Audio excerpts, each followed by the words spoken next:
অপরাধী হুঁশিয়ার হুঁশিয়ার হুঁশিয়ার অপরাধী হুঁশিয়ার হুঁশিয়ার হুঁশিয়ার হরণকারী হুঁশিয়ার হুঁশিয়ার হুঁশিয়ার হরণকারী ফাঁসি দিও ফাঁসি দিও ফাঁসি দিও হরণকারী ফাঁসি দিও ফাঁসি দিও ফাঁসি দিও হরণকারী ধরণকারী ধরণকারী ধরণকারী স্পষ্ট কথা অপরাধীক শাস্তি দিব লাগিব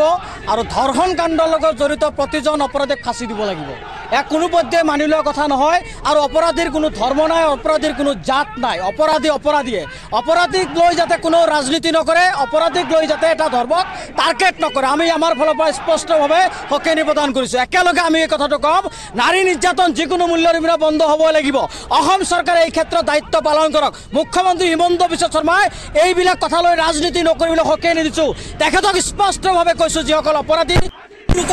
নহৰক ব্যৱস্থা গ্ৰহণ কৰি আইনী মাধ্যমেৰে তেওঁলোকক শাস্তি প্ৰদান কৰক আইনী মাধ্যমেৰে তেওঁলোকক ফাঁচি দিয়াৰ ব্যৱস্থা কৰক কিন্তু এই ঘটনাবিলাক লৈ যাতে কোনো ৰাজনীতি নকৰে এই কথাটো আমাৰ ফালৰ পৰা স্পষ্ট কৰিছোঁ আজি আমি ৰাজ্যত জুৰি প্ৰতিবাদ সাব্যস্ত কৰিছোঁ যে ধৰ্ষণকাৰী কোনো জাত নাই পাত নাই ধৰ্ষণকাৰীক যিসকল ধৰ্ষণ কৰিছে তেওঁলোকক উচিত শাস্তি দিবই লাগিব ফাঁচি কাঠত তেওঁলোকক ওলমাবই লাগিব এই কথাটো আমি আপোনালোকৰ যে স্পষ্টভাৱে কৈছোঁ লগতে এটা কথাও ক'ম যে ইতিমধ্যে উজনি অসমৰ পৰা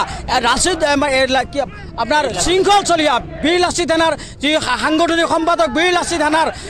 শৃংখল চলিয়া যি শৃংখল চলিয়া এটা মন্তব্য প্ৰকাশ কৰিছে আমি গৰিহণা দিছোঁ এই ধৰণৰ উচতনিমূলক বক্তব্য দিয়াসকলক গ্ৰেপ্তাৰ কৰিব লাগিব এই ধৰণৰ উচতনিমূলক বক্তব্য দিয়াৰ পিছত যদি কোনোবাৰ প্ৰাণহানি হয় যদি কোনোবাৰ ক্ষতি হয় তাৰ কাৰণে দায়ী শৃংখল চলিয়া হ'ব আৰু তাৰ কাৰণে অসম চৰকাৰে এই শৃংখল চলিকাৰ বিৰুদ্ধে কঠোৰ ব্যৱস্থা গ্ৰহণ কৰিব লাগে শৃংখল চলিয়া এণ্ড কোম্পানীৰ বিৰুদ্ধে অসম চৰকাৰ বা ডিজিপি ডাঙৰীয়া ব্যৱস্থা গ্ৰহণ কৰে বুলি আপোনালোকৰ জৰিয়তে দাবী উত্থাপন কৰিছোঁ যেমন আমি দৰং জিলা আমচুৱে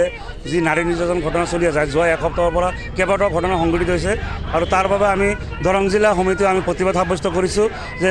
নাৰীক সুৰক্ষা দিয়ক চৰকাৰে কিন্তু ইয়াতে আমি প্ৰথমে কৈছোঁ ইতিমধ্যে আমাৰ ফালৰ পৰা কোৱা হৈছে বাৰে বাৰে কোৱা হৈছে আমচু কেন্দ্ৰীয় সমিতিৰ মানে সভাপতি ডাঙৰীয়াই প্ৰতিক্ৰিয়া প্ৰকাশ কৰিছে যে যোনে এই ক্ষেত্ৰত দোষী তেওঁক ফাঁচি আইনী মাধ্যমত ফাঁচি দিয়ক কিন্তু আমি দেখা পাইছোঁ যে এই বস্তুটোলৈ ৰাজনীতিকৰণ কৰা হৈছে এই বস্তুটোলৈ এটা সম্প্ৰদায়ক টাৰ্গেট কৰা হৈছে গতিকে আমি আমচুৰ পৰা দাবী জনাইছোঁ যে তেওঁলোকে যাতে কোনো ৰাজনীতিকৰণ নকৰি এইটো যোনে দোষী তেওঁক দোষীক আইনী ব্যৱস্থা কঠোৰ শাস্তি দিয়ক ইতিমধ্যে আপোনালোকে দেখা পাইছে যে অসমৰ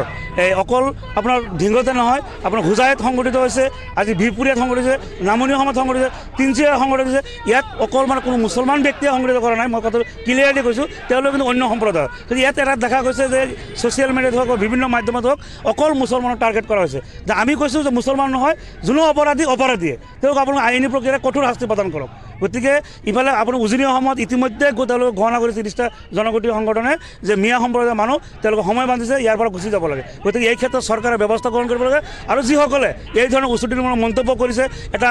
অসমত এটা অশান্তিকৰ পৰিৱেশ সৃষ্টি কৰিব বিচাৰিছে তেওঁলোকৰ বিৰুদ্ধে ব্যৱস্থা গ্ৰহণ কৰে আৰু যাতে এনেকুৱা এটা পৰিৱেশ নহয় আমি ইতিমধ্যে দেখা পাইছোঁ নগাঁও ঢিঙতো এনেকুৱা এটা পৰিৱেশ গঢ়ি উঠিছে যে আমাৰ মিয়া সম্প্ৰদায়ৰ মানুহখিনি তাৰ পৰা আহি গোটেই মানুহখিনি দুখ কৰিছে নেকি যোনে দুখ কৰিছে তেওঁক ফাঁচি দিয়ক ইয়াততো কোনো আপত্তি কৰা নাই আপোনালোকে দেখা পাইছে ঢিঙৰ যিখিনি স্থানীয় মানুহ আছে তেওঁলোকে ইতিমধ্যে হাজাৰ হাজাৰ মানুহ ওলাই আহিছিল প্ৰতিবাদ কৰিছে আজি তেওঁ যেনেকৈ মৃত্যু হ'ল মৃত্যুৰ পিছত তেওঁ জানাজাত তেওঁ অংশগ্ৰহণ নকৰে জানাজাৰ বাবে ৰাজহুৱা কবৰ স্থান দিয়া নাই গতিকে কোনোতো আপোনাৰ হেৰি কৰা নাই যে তেওঁ দোষী তেওঁক মানে সঁহাৰি দিছে গতিকে আমি চৰকাৰে এটা দাবী জনাইছোঁ যে অসমত যাতে কোনো অশান্তিকৰ পৰিৱেশ সৃষ্টি নকৰে আপোনালোকে নাৰীক সুৰক্ষা দিয়ক আৰু যিসকল ব্যক্তি এই ক্ষেত্ৰত জড়িত তেওঁলোকে আপোনাৰ আইনী প্ৰক্ৰিয়াৰে কঠোৰৰ পৰা কঠোৰতম শাস্তি প্ৰদান কৰক ফাঁসি দিও ফাঁসি দিও ফাঁসি দিও